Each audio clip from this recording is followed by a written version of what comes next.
श्री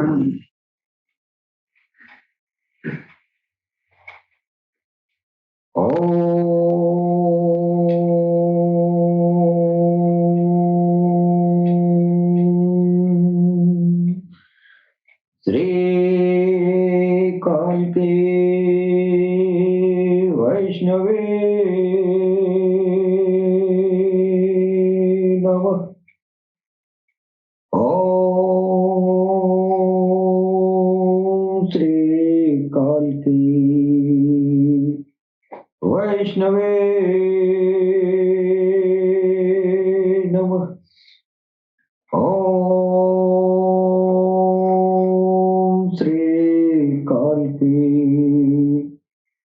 वैष्णवे नमः। वक्रतुंड महाकाय सूर्यकोटि संप्रभः निर्विघ्नं कुरु मे देवं सर्वकार्येषु सर्वदा। ॐ गणपतये नमः। ॐ गणपतये नमः। ॐ गणपतये नमः। सर्वप्रथम हम अपने भगवान सदगुरु सैयदी यूनुसल गौहर की चरण कमलों में भगवान बुद्ध की धरती से मैं कोटि कोटि नमन करता हूँ। तत्पश्चात हमारे जितने भी मेरी मसीह काल के अवतार फाउंडेशन इंटरनेशनल से जुड़े हुए तमाम भाई बहनों को सर नवाकर प्रणाम करता हूँ।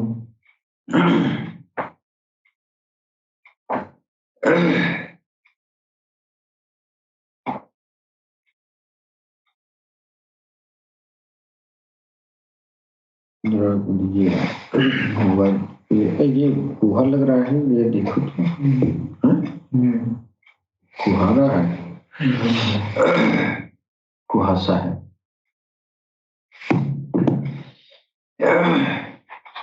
दोस्तों, हमारे जो अल्लाह टीवी ये आध्यात्मिक प्लेटफॉर्म है, इस प्लेटफॉर्म पर दुनिया के हर कौम के लोग, दुनिया के हर संप्रदाय के लोग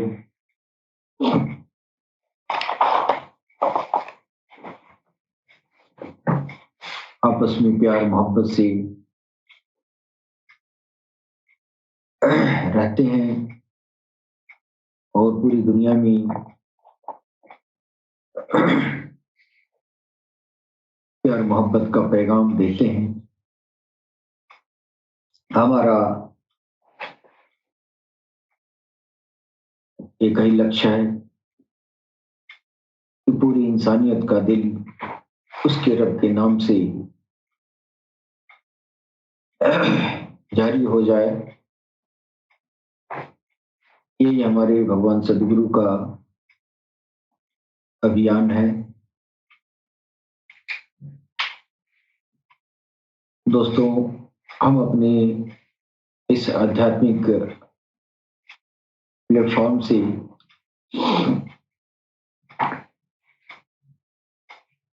हर कौम के लोग, हम लोग अध्यात्म ज्ञान ग्रहण भी करते हैं और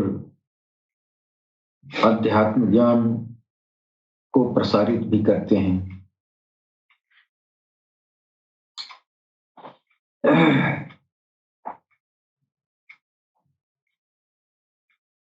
सारे धर्म सम्मानीय हैं, सारे धर्म के पेशवा सम्माननीय हैं और पूजनीय हैं। हम सभी धर्मों के पेशवाओं को सबको नमन करते हैं, सबको प्रणाम करते हैं और सारे पेशवाओं के मानने वालों को हम सबको अपने दिल से लगाते हैं। सरकार वहरशाही जिनकी शनाख्त आजकल के अवतार मेहदी अलैहिस्सलाम मसाया के नाम से जाना जा रहा है, आखिरी दौर में संसार के जो आखिरी दौर में हर धर्म में इस बात का चर्चा है, पेशनगोई है कि एक ऐसा मनीषी इस धरती पर आएगा जो पूरी इंसानियत को इंसाफ से भर देगा। आज ये सारे अलामतें, ये सारे पहचान सरकार वहरशाही के अंदर दिखाई पड़ रहे हैं। हमारे सनातन धर्म में जिस आने वाले अवतार के जिक्र किया गया है वो 10वें अवतार भगवान विष्णु के काल की अवतार हमारे मुसलमान भाइयों में भी मेहदी अलैहिस्सलाम के आने की पेशनगोई है। हमारे बौद्ध मत में भी एक आखिरी दौर में मैत्रेय बुद्ध के आने की भविष्यवाणी है या पेशनगोई है। किसी धर्म में उदखील, किसी धर्म में समाबीन, किसी धर्म में इज्द सरोस, तीर्थंकर आदि आदि नामों से जाना गया है। सारे संप्रदायों में जिस मनीषी का, जिस ऋषि के आने की भविष्यवाणियां की गई हैं, पेशनगोइयां की गई हैं, वो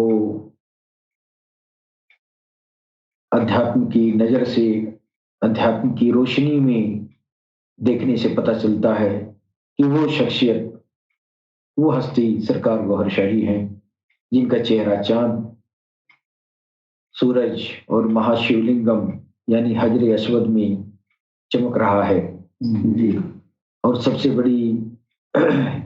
बड़ी निशानी तो यह है कि जहां पर भी आपकी छवि मौजूद है, चाहे वो तस्वीर में, दीवार में जो तस्वीर लगी है वो छवि हो या चांद वाली छवि हो, सरकार वहरशाही की छवि को देख के किसी भी समुदाय के, किसी भी धर्म और दीन के कोई भी प्राणी सरकार वहरशाही की छवि को देख के और अपने मजहब के मुताबिक अपने प्रभु का नाम हासिल कर सकता है, हृदय सिमरन ग्रहण कर सकता है। ईश्वर के हजारों नाम हैं, सब उसी के नाम हैं और इस बात का आम इंसानियत के बीच में इस बात का जो है यकीन नहीं है कि जितने भी देवा देवी के नाम जो रखा जाता है, जितने देवताओं का नाम रखा जाता है हर धर्म में, वो सारे जो है सब एक ही ईश्वर के तरह तरह के जलवे हैं। उसी एक ईश्वर के परिप्रेक्ष्य में सारी बातें होती आ रही हैं। हम सरकार वहरशाही आए हैं तो ये प्रमाण स्वरूप इंसानियत को दिखाना चाहते हैं। अगर तू राम कहता है तो ये अगर रब का नाम है, ईश्वर का नाम है, तो फिर वो दिल में उतरेगा। और आज इस बात का प्रमाण है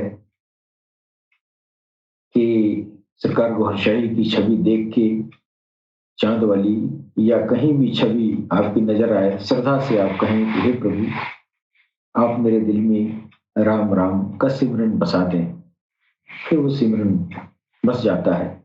ये प्रमाणित है, ये सबूत है एक तरह का इस तरह की चीजें जो है आज तक इस धरती पर घटित नहीं हुई हैं कि किसी इंसानी छवि को देख के और किसी के दिल में उसके रब के नाम से उसका दिल धड़क उठे। ये अनोखी चीज है और यही जो है कल की अवतार की असल पहचान है। उस आखिरी मसीहा जो मेहदी मसीहा कल की अवतार उदखिल समाविल मैत्रेय तीर्थंकर जिसकी पेशेंगोई हर दिन धर्म में अपने अपने हिसाब से किया गया है, वो उस हस्ती की खास पहचान ये है कि वो जो है सार्वजनिक जगह पे यानी वो प्राकृतिक जगह चांद पे छवि किसी की नहीं लगाई जा सकती है। और चांद में सरकार गौरशाही की छवि की ये सबसे बड़ी ये जो है सबूत दलील ये है कि उस छवि को देख के आप अपने धर्म में प्रचलित भगवान के नाम को आप जो है सिमरन दान ले सकते हैं। बेशक यही गुरु करता रहा है। लेकिन अब वो उस गुरु को जो सबका गुरु है, हिंदू मुसलमान सिख ईसाई सबका है, जो आसमान में चमक रहा है चांद में, ये सबसे बड़ी दलील है कल की अवतार मेहदी इमाम या मैत्रेय तीर्थंकर की होने की जी। और ये अनोखी बात इस संसार का सबसे अनोखी चीज ये कि जो अब तक इस धरती पर नहीं आया था कि इंसान का दिल उसके रब के नाम से धड़के, ये जो है बड़ी बात है। ये कभी हुआ नहीं था। और वो जो कल की अवतार जो हस्ती इस धरती पर आने वाली थी, वो हस्ती सबसे अनोखी होगी, महाअवतार होगा, सारे अवतारों में श्रेष्ठतम होगा, इसलिए उसका ज्ञान भी श्रेष्ठतम होगा जी। उसका ज्ञान भी अनोखा होगा जी। तो इंसानियत का दिल उसके रब के नाम से जारी होना, ये अनोखी बात है। ये ईश्वर की तरफ से ही हो सकता है, वरना दूसरा कोई रास्ता नहीं। तो आज जो है, आज तो देश विदेश चारों तरफ हर गांव में हर जगह सरकार बहरशाही की जो है उनकी कृपा से लाखों करोड़ों इंसानियत का दिल उसके रब के नाम से जारी है। और ये फैज, ये आध्यात्मिक प्रलाप आम है सारी इंसानियत के लिए, बिना शर्त, किसी दीन धर्म का शर्त नहीं, कोई मंदिर मस्जिद का शर्त नहीं, बस अपने मजहब के में वर्णित जो प्रभु का नाम है उसी नाम को अपने दिल में बसा लो। ये ऐलान है सरकार गौरशाही। वाह। तो दोस्तों, मैं पिछले एपिसोड में ये जो है चर्चा करना चाहता था ईश्वर के बारे में, जो अध्यात्म ज्ञान हमारे भगवान सदगुरु भगवान कल की अवतार हर्षाही जी महाराज की जो वरिष्ठ प्रतिनिधि हैं,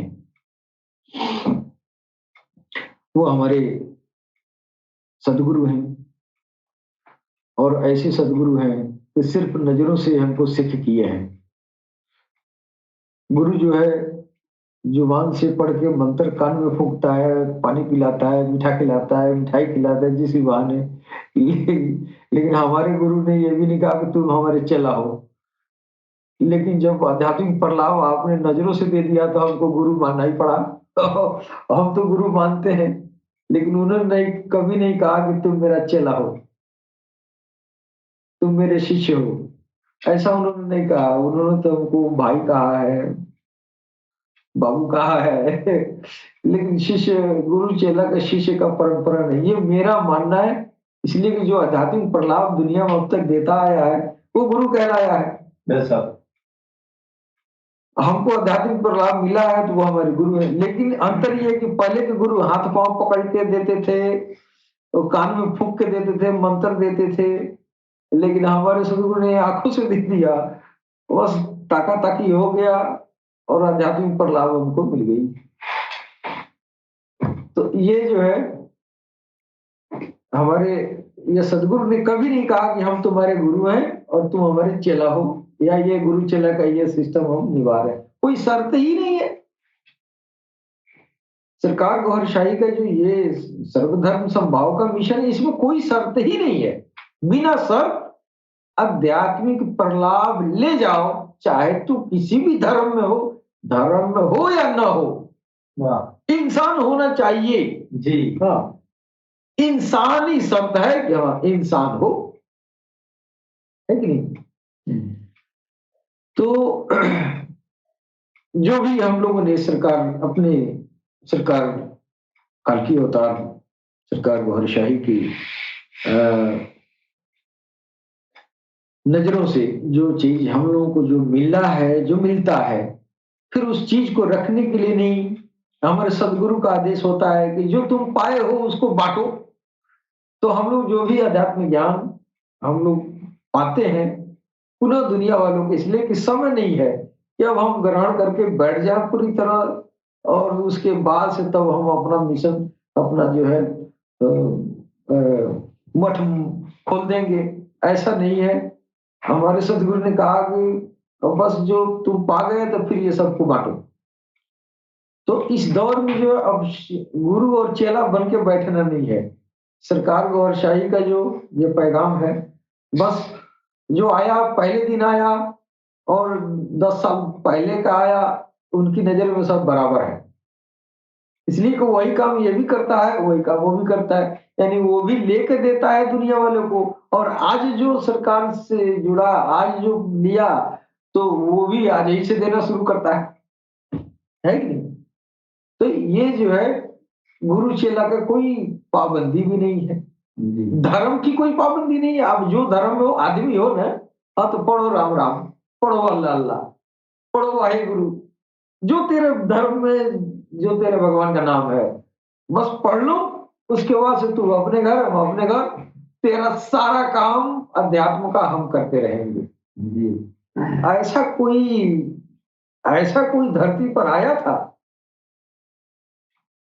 कि तेरा सब देखेंगे, तेरा उकबा देखेंगे, तेरा सब कुछ देख लिए, तो क्या है, आप तो अपने भगवान का नाम ले जा, तू अपने भगवान के नाम से तू अपना दिन दरका ले, फिर सारा काम होता रहेगा। और सरकार ने कहा कि तब तक हम तुम्हारा साथ देंगे जब तक तुम्हारे अंदर तुम भगवान से मिल नहीं जाते, भगवान तुमको मिल नहीं जाता, तब तक हम तुम्हारा साथ देते रहेंगे, वादा है। अब इस तरह का दौर पिछले अखबार में इस धरती पर कभी नहीं आया था। ये अनोखी चीज है। और जो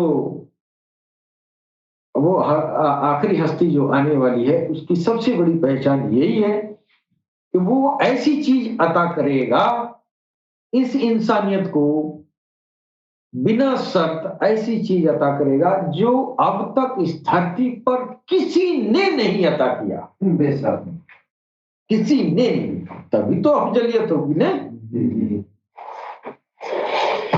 सरकार ने जो अध्यात्म ज्ञान हम लोगों को सिखाते हैं, कोशिश करते हैं कि तमाम सारे साधनों के जरिए आवाम इंसान तक इस ज्ञान को पहुंचाया जाए, ताकि हर इंसान ईश्वर से जुड़ सके। तो आज के मैं चर्चा करने का मैं पहले से विचार बनाया था कि आज एक ऐसी बात का चर्चा हम करना चाहेंगे जो आम तौर से इंसानियत के दिमाग में, खासतौर से हमारे सनातन धर्म के लोगों के दिमाग में यह बात जो है,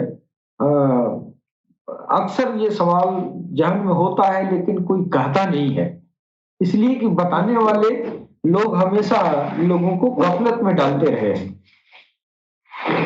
ये जो है ईश्वर से, भगवान से हम कैसे बातचीत करें, भगवान से हम कैसे, अगर आप प्रेम करते हैं भगवान से, तो आपके मन में इच्छा जागृत होती है कि हम प्रभु से हम बात करें, प्रभु से हम, सबकी इच्छा जागृत होती है बात करने की। लेकिन अब वो बात करने वाली बात जो है इतनी दुर्लभ है, भगवान से बात करने वाली जो बात है ये इतनी दुर्लभ है कि लोग जहन में आने के बाद भी कोई कह नहीं पाएगा, कहता ही नहीं है। क्यों नहीं कहता है? कि जानता है कि बातें ही नहीं होती है। भगवान से तो बातें नहीं हो पाएगी। इसलिए जहन में आने के बाद भी इंसान ये सवाल इसका चर्चा करता ही नहीं है कि भगवान से कैसे बात होगी।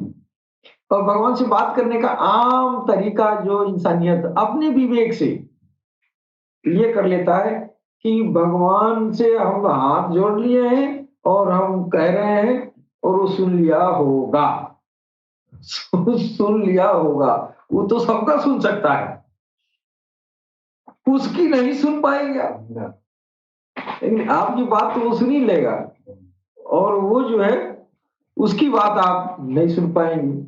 अब बातचीत का मतलब ये हुआ कि आपकी बात, आप हमसे बात करें तो आपको सुनाई दे, है, और आप बोले तो हम सुने, हम बोले तो आप सुने। आपके हमारे बीच में इस तरह का हिसाब किताब बनेगा तभी तो बातचीत होगा। तो भगवान से बात करने का जो तरीका है, ये तरीका जो है सदगुरुओं ने इसको विलुप्त कर दिया है। गुरुओं ने विलुप्त कर दिया है, इसलिए कि ये बड़ा जटिल काम है, जटिल काम रहा। और उस जो भगवान बात करने का जो स्टेटस बनाया है, उस स्तर पे आप खड़े नहीं उतरते, इसलिए आप बात नहीं कर पाते। लेकिन अब तो सरकार गौरशाही ये जो है ऐसी बातें तो जो है आम सी बात है हमारे सरकार गौरशाही के मानने वालों के लिए। ये चीज जो है आम बातें जो है आम बातों की तरह इस तरह का है। क्यों है?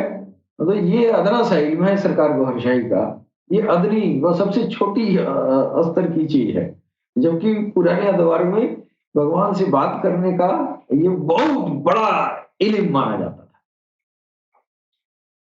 तो आज हम चर्चा करना चाहेंगे जो भगवान से बात करने का जो तरीका है, और वो कैसे है कि भगवान से हम कैसे राब्ता करें, कैसे हम बातचीत करें, कैसे अपना जो है अपनी बात कह सकें, उनकी बात सुन सकें। इसके लिए जो है आ,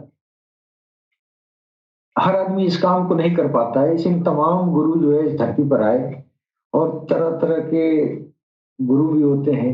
उसमें जो कुछ गुरु ऐसे होते हैं जिनके ऊपर आकाशवाणियां होती हैं जी,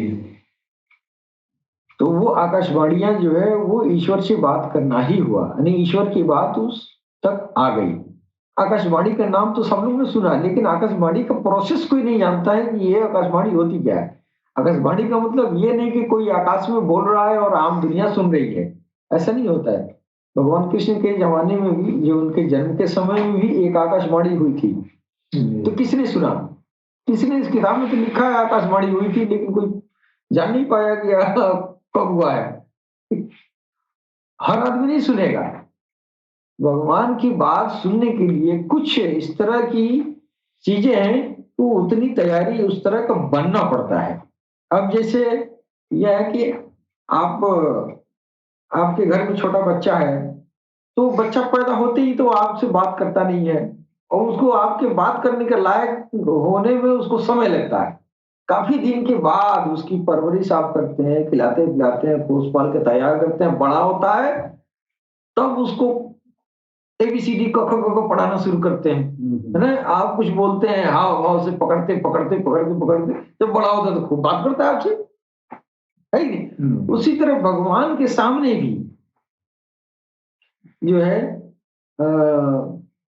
इस तरह की बात है कि अपने जो ये आत्माएं हैं, इन आत्माओं से वो बात करना चाहिए। इतना दूर भेजा है ना आपको, इतनी दूरी पे भेजा, तो ऐसा नहीं कि आपको छोड़ दिया है कि जाओ जैसे मन करे वैसे जियो खाओ रहो, ऐसा नहीं है।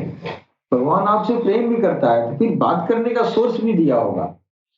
भगवान का जो तरीका है, जो पालन पोषण का, ये कि आपकी आत्माओं को जब वो ये जो है सयानी हो जाएंगी, आपकी आत्माएं जो है जागृत हो जाएंगी, तो फिर उन आत्माओं के जरिए आपसे वार्तालाप होता है।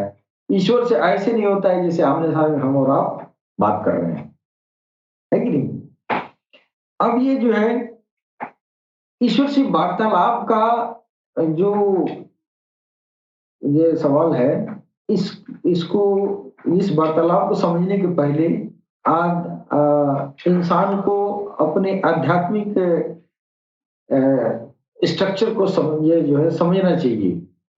जी हाँ, एक इंसान का जो है आध्यात्मिक स्ट्रक्चर है, आध्यात्मिक संरचना है। जी है कि नहीं? आध्यात्म का मतलब होता है आत्माओं का अध्ययन। जी ने आत्माओं का अध्ययन होता है, तो यानी आत्माओं के संबंध में जानना, पढ़ना, सुनना, उसका ज्ञान हासिल करना अध्यात्म ज्ञान है। तो ये अध्यात्म ज्ञान के जरिए जब हम अपने अंदर जो है जो आत्माएं हैं इनके बारे में हम जानेंगे, फिर इनको जागृत करने की कोशिश करेंगे। फिर अगर ये जागरण हो जाएगा, उसके बाद से यह जो है हम ईश्वर से बातचीत करने के लायक हो सकते हैं। अब हमारे सदगुरु ने कहा कि आपके एक इंसान के अंदर जो है दो तरह की आत्माएं होती हैं। एक तरह की वो आत्माएं होती है जिससे शरीर बनता है, जिस्म बनता है, और एक तरह की आत्माएं वो होती हैं जो आपके दुनिया में आपके जीवन की क्रियाकलापों को संचालित करती है, जैसे देखना, बोलना, सुनना, चलना, है ना? तो ये सब चीजें जो है ये इस इन सब काम को संपन्न कराने वाली वो आत्माएं होती है जो समाधि आत्माएं कही जाती हैं, जो आसमान से आती है पैदा होने के बाद। जी। और माँ के शिकम में एक तरह की आत्माएं डाली जाती है जो जीवात्माएं कहलाती हैं, वो भी 3 तरह की होती है। तो वो 3 तरह की जीवात्माएं जो है वो मिलके जो है वो शिशु का जिस्म तैयार होता है। फिर जब पैदा होता है तो बाहर से आत्माएं डाली जाती हैं। उन आत्माओं को आप जो है उसका आध्यात्मिक महत्व है। उन आत्माओं को राम राम सिखाना पड़ता है। राम राम के जरिए उसको आप जागृत करते हैं। फिर उसका जो है उसके कार्य रूप जो है विस्तृत हो जाता है। यानी देखने सुनने के अलावा, ये तो जाहिरी काम है, लेकिन इसके अलावा भी और भी उसके बातनी काम है। तो जब तक ये जाहिरी काम कर रहा है, जैसे हम अफा शक्ति के जरिए बीचों बीच में सीने के बीचों बीच हिस्से में एक अफा शक्ति जिसके जरिए हम बोल रहे हैं, है कि नहीं? तो ये तो जाहिर है ना, आप देख रहे हैं कि आप बोल रहे हैं, तो ये तो जाहिर काम हो गया ना। लेकिन इसका और भी काम है, इसका और भी विशेष काम है कि ये जो है ईश्वर के वाणी को ये जो है दूसरी आत्माओं तक ये जो है कैरी कराता है। और भी इसके विशेष काम है, नहीं कि नहीं? तो इन आत्माओं को भगवान से वार्तालाप के संबंध में जानने से पहले इन आत्माओं के बारे में जानना होगा। यानी जब तक आपकी आत्माएं जागृत नहीं होंगी तब तक आप जो है वार्तालाप का साधन नहीं हो पाएगा।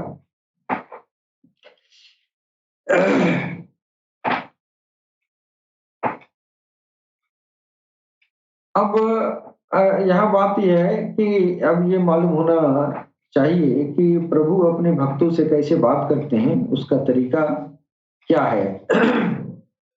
हमारे सदगुरु ने जो भगवान से बात करने का जो खास तरीका बताया है, उन्होंने कहा कि भगवान की बातें आपके जुबान से नहीं होता है, आपके आमने सामने नहीं होता है, वो आपके दिल से होता है। भगवान अपने भक्त से कभी संपर्क करना चाहता है तो वो दिल के जरिए संपर्क करता है। अब दिल पर आपको जो है ज्योति के रूप में आप भगवान की बातें आपके दिल पर उतरती हैं। तो अगर आपका दिल जो है जागृत नहीं है, हृदय कमल आपका खिला नहीं है, तो फिर आपके तरफ वो आएगा ही नहीं। वो ईश्वर जो है आपके दिल पर वो संदेश भेजेगा ही नहीं, अपनी बात वो नहीं भेजेगा। क्यों नहीं भेजेगा? बेकार है, आपका दिल रिसीव करने के लायक नहीं है ना। आपका आपके हृदय में जागरण नहीं है। आपके हृदय कमल जो हृदय कमल का जो प्राणी वर्ग है ना, वो जागृत नहीं है, वो सोया हुआ है। समझ नहीं? तो पहले तो ऐसे दिल पर जो है ईश्वर की कोई मैसेज, कोई संदेश नहीं आता है जिसका दिल जो है भगवान के नाम से जागृत नहीं है, ज्योतिर्मय नहीं है। इसलिए जब ज्योतिर्मय नहीं होगा तो ज्योतिर्मय मैसेज जो है इस पर ठहरेगा ही नहीं। है कि नहीं? लेकिन हमारे सदगुरु ने बताया कि ये तरीका, जिसका दिल अध्यात्म ज्ञान के जरिए आपने राम राम भगवान का नाम या कोई भी नाम का सिमरन आपने दिल में किया है, और वो भगवान सदगुरु जैसे ये सरकार गोहर साहिब जैसी हस्तियों के द्वारा दिया गया, प्रदान किया गया जो भगवान का नाम है, उस नाम से ज्योति बनती है। ऐसी ज्योति आपके दिल में जाएगी, ऐसा भगवान, ऐसा हस्ती द्वारा दिया गया प्रभु का नाम आपके दिल में जाएगा, फिर उसके जरिए जो है उसके टकराव से वहां ज्योति बनती है। उसके अलावा भी ये जो है सदगुरु की जो नजरों में ज्योति होती है, उस ज्योति के प्रभाव में भी आपका दिल खिल उठता है। दिल खिलने का मतलब क्या हुआ? आपके दिल पर उपस्थित एक ऐसा प्राणी वर्ग है जो आसमान से आया हुआ देवता है। वो बहुत ही सुसुप्त अवस्था में डाला गया था, वो सुसुप्त अवस्था में पड़ा था। भगवान के नाम की ज्योति उसको नहीं मिली थी, इसलिए वो ताकतवर नहीं हुआ। अब जब भगवान ये जो है भगवान के नाम का ज्योति बनना शुरू हो गया, सदगुरु मिल गया, सदगुरु की नजरों की ज्योति से हमारे अंदर जो देवता छुपा हुआ है, हृदय कमल पे बैठा है, वो जागरण हो गया, उसके अंदर जागृति आ गई। अब जब वो जागृति आ गई तब वो बोलने चालने के लायक हो गया ना, वो सुनने के लायक हो गया। समझ गए? उसमें भी आप ही की तरह जो है ये इंद्रियां है, नाक कान आंख, ये सब उसके अंदर भी है, वो देख सकता है, बोल सकता है, क्योंकि वो देवता है ना। तो जब वो देवता है, वो जागरण उसका हुआ, वो तैयार हो गया, ताकत पकड़ लिया, है ना, भगवान की नाम की ज्योति का ग्रहण कर रहा है। फिर वो अपने कानों से भगवान के मैसेज को सुनता है। यानी आपको सुनने के लिए आपके हृदय कमल को जागृत होना पड़ेगा। अब भगवान का कोई संदेश, अगर आपका दिल जो है इनलाइटेड है, यानी वो जागृत है, प्रकाशित है, ज्योतिर्मय हो गया, भगवान के नाम की ज्योति बन रही है, वो जो है ज्योतिर्मय जो हृदय कमल का जिस्म है, अब वो जो है भगवान के सिग्नल को, भगवान के संदेशों को रिसीव, भगवान की आवाज को सुनने के लायक वो हो गया है। तो भगवान अगर अपने भक्त से कुछ कहना चाहता है तो उसके हृदय कमल से कहता है, हृदय कमल से कहता है। तो कोई भी सूचना बात, अब कोई भी संदेश अलौकिक रूप से आता है तो हृदय पर ही आता है, उसमें राक्षसी आसुरी मैसेज भी हो सकता है, बोले कि नहीं? और भगवान भी अगर आपको संदेश देगा तो वो उसी दिल पर देगा, और शैतान भी अगर संदेश देना चाहेगा तो उसी दिल पर देगा, है कि नहीं? अब अंतर क्या है? जिसका दिल जागृत है ना, तो उसके ऊपर आसुरी संदेश आता है उसके दिल पर, तो भगवान के नाम की जो ज्योति बन रही है ना, वो ज्योति से वो जो है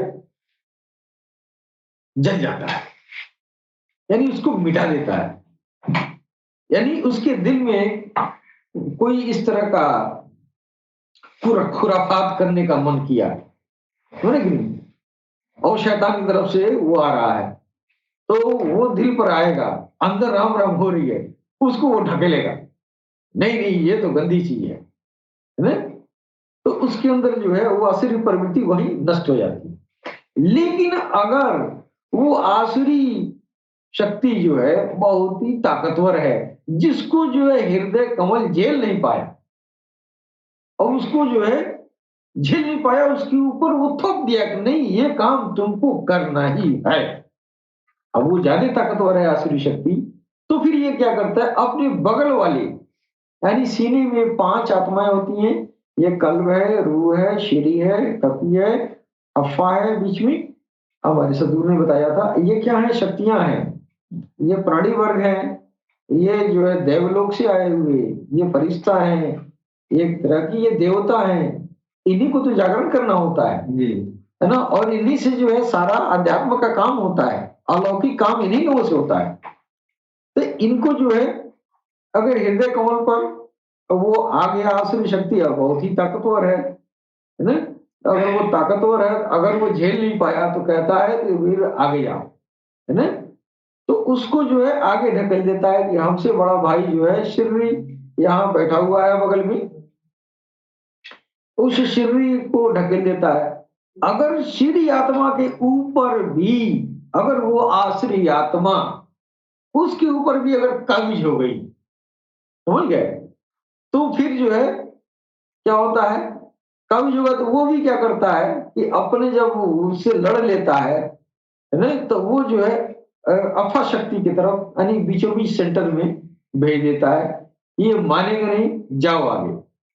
यानी इसको जो है क्रॉस करके वो आसुरी संदेश आगे आपके बीचों बीच आपके अफा शक्ति से टकराता है।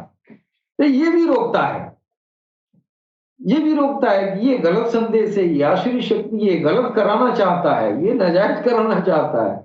लेकिन अगर वो आसुरी शक्ति इससे भी ताकतवर पड़ी तो फिर ये आगे की तरफ बढ़ती है।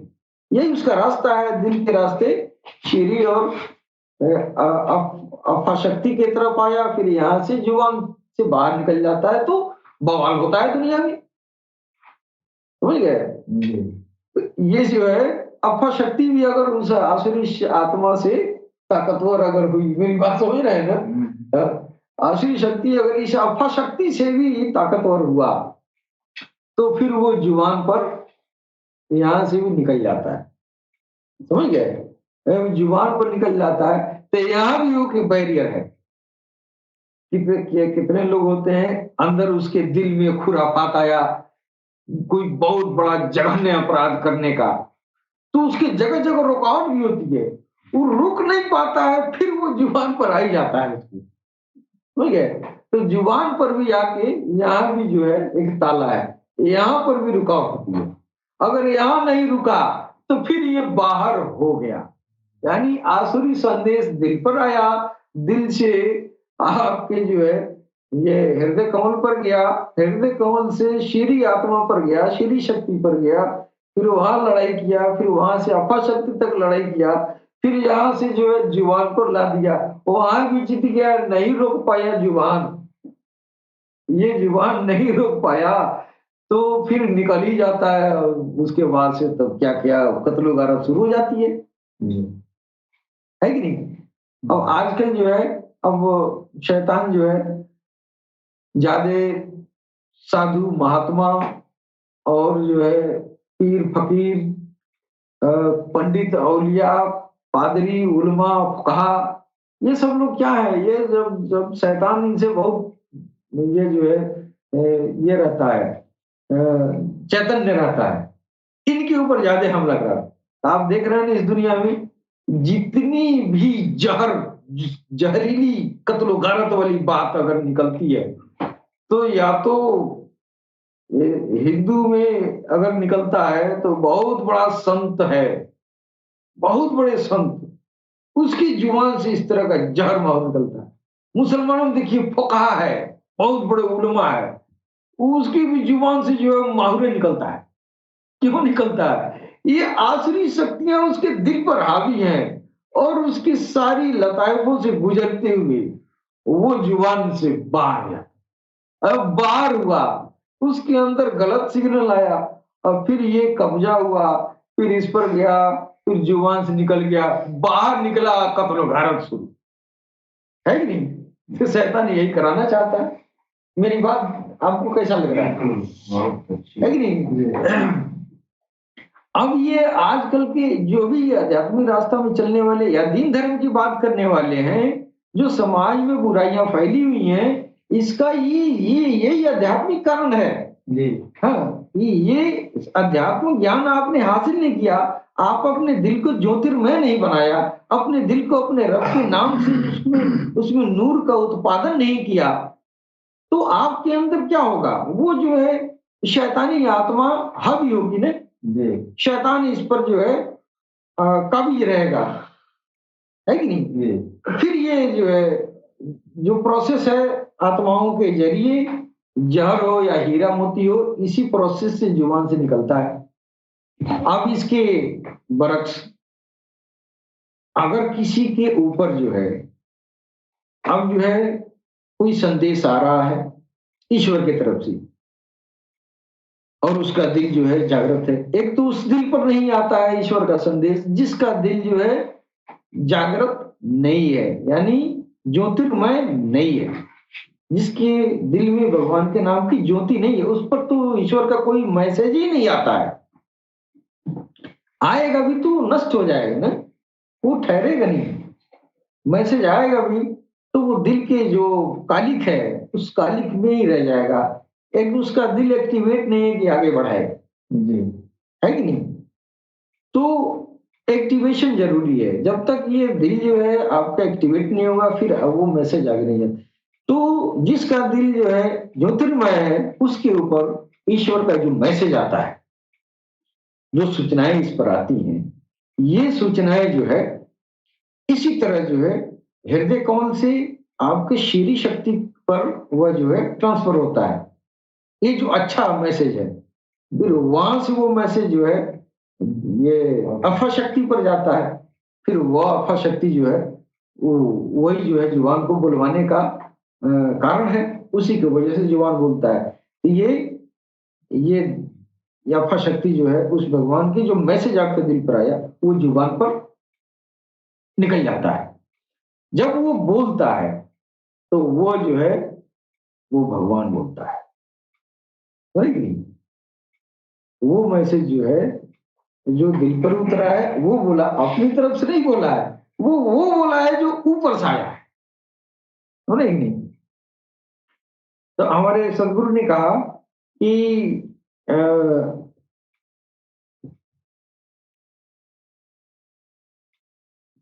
प्रभु अपने भक्तों से जो बात करते हैं उसका एक तरीका खास है। प्रभु ने अपने प्रभु ने आपसे कुछ कहा तो वो शब्दों की सूरत में आ सकता है और आवाज की सूरत में भी आ सकता है, दोनों सूरत में भी आता है, यानी शब्दों की शक्ल में भी आता है। जैसे ये मैसेज है ना, मैसेज है तो जैसे मैसेज आता है, अब आपका मोबाइल है, मोबाइल में आपका जो है अगर रिचार्ज नहीं है, आपका मोबाइल जो है डिस्चार्ज हो गया है, तो मैसेज भेजेंगे तो नहीं जाएगा। नहीं, ये बहुत बढ़िया नजीर है, भगवान ने इस दौर में जो है ये मोबाइल चला दिया है कि आम तौर से इस मैसेज को लोगों को समझ में आना चाहिए। ये जिस तरह जो है मोबाइल में मैसेज जो है अगर रिचार्ज नहीं है तो आपका कोई मैसेज नहीं जा सकता है, उसी तरह आपका दिल भी रिचार्ज नहीं है, ज्योतिर्मय नहीं है, इसमें ज्योति का चार्ज नहीं है, तो फिर इस पर भी भगवान का मैसेज नहीं आता है। अब ये जो है भगवान का दो तरह का मैसेज आता है, एक जो है आवाज के सूरत में और दूसरा जो है शब्दों की सूरत में। तो शब्दों की सूरत में दिल के जरिए होता है, आवाज की सूरत में जो आता है वो आम लोगों के लिए नहीं है, वो ईश्वर के जो खास बंदे हैं, खास लोग हैं, उनके सामने आवाज की शक्ल में आता है। अगर कोई अगर ऐसे वार्तालाप करना हो ईश्वर को, कोई ये जो है अ, दोस्ताना की बात अगर किसी को करनी है तो अपने खास दोस्त से उसके उसके कान में आवाज आती है, हाँ उसके कान में आवाज आती है, लेकिन आम ये बहुत दुर्लभ है, बहुत रेयर केस में होता है। हाँ ये बहुत ही रेयर केस में ऐसा हुआ है कि ये जो है आवाज की शक्ल में उसके कान में आवाज आए, लेकिन बहुधा यही होता है कि शब्दों की शक्ल में जो है ज्योतिर्मय दिल पर ईश्वर का मैसेज उतरता है, वो मैसेज जो है इन इन आ, इन इन ये जो है आत्मिक शक्तियों का, आत्माओं के द्वारा वो जुबान पर आता है, इसके लिए ज्योतिर्मय हृदय की जरूरत है। अब जब ईश्वर की तरफ से कोई बात आई, कोई मैसेज आ रहा है तो पहले दिल पर आया अब दिल के अंदर अगर भगवान के नाम की ज्योति नहीं है तो ये प्रभु का मैसेज जो आ रहा है वो वहीं पर वेस्ट हो जाएगा। जी जैसे मोबाइल में पावर ना रहे तो किसी का मैसेज नहीं आएगा, उसी तरह पहली बात तो ये है कि प्रभु ऐसे दिल की तरफ मैसेज भेजेगा ही नहीं जो जागृत ना हो। जो दिल जागृत हो गया है उस पर मैसेज आता है।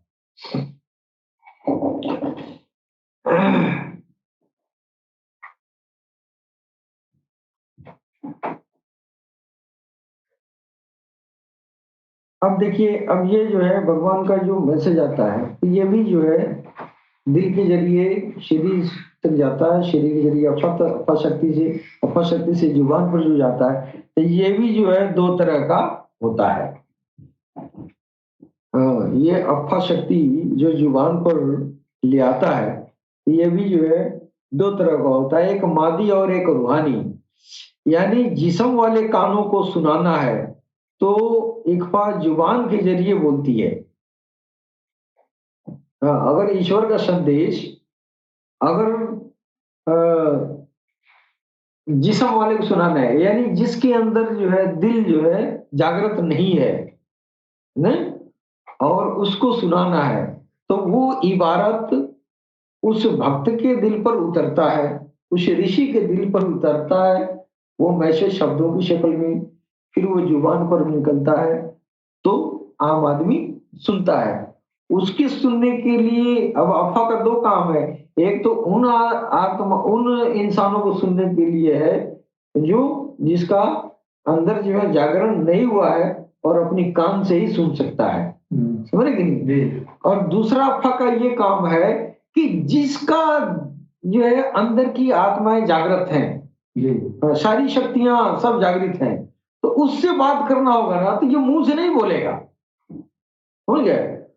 और वो मुंह से उसको बोलने की जरूरत ही नहीं है, इसलिए मैसेज अंदर उसको अफा शक्ति तक आया, फिर यहीं से वो जो है दूसरे जो है अफा शक्ति तक भेज देगा। इसका दो तरह का काम हो गया है, एक मादी एक रूहानी। मादी ये है कि आपने कोई ये आपने बोला और कोई सुना, है कि नहीं? लेकिन एक ये होता है कि अब जो रूहानी जो बातें होती हैं अफा के जरिए, तब एक अफा शक्ति जागरण वाला यहाँ बैठा है और एक अफा शक्ति जागरण वाला जो है वो लंदन बैठा है कि नहीं? तो यहाँ से वहां तक ये जो है तार जोड़ लेता है, यहाँ से वहां ट्रांसफर कर सकता है। इसलिए देखा गया हर धर्म में हमारे ऋषि मुनियों के सनातन धर्म से मुतल्लिका जो है बहुत सारे ऋषि मुनि ऐसे गुजरे हैं, बहुत पहुंचे हुए लोग गुजरे हैं। वो क्या करते थे, अपनी अफा शक्ति के जरिए बहुत दूर दूर तक जो है बैठे हुए भी आपस में बात कर लिया करते थे। तो ईश्वर से वार्तालाप का जो है ये अनोखा तरीका है।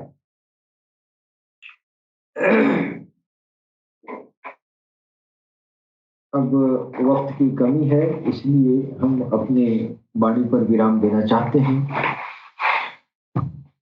सरकार ने चाहा तो फिर अगले हफ्ते फिर मुलाकात होगी, तब तक के लिए आज्ञा दें। सलाम, नमस्ते, सत श्री अकाल, बादशाह मरहबा।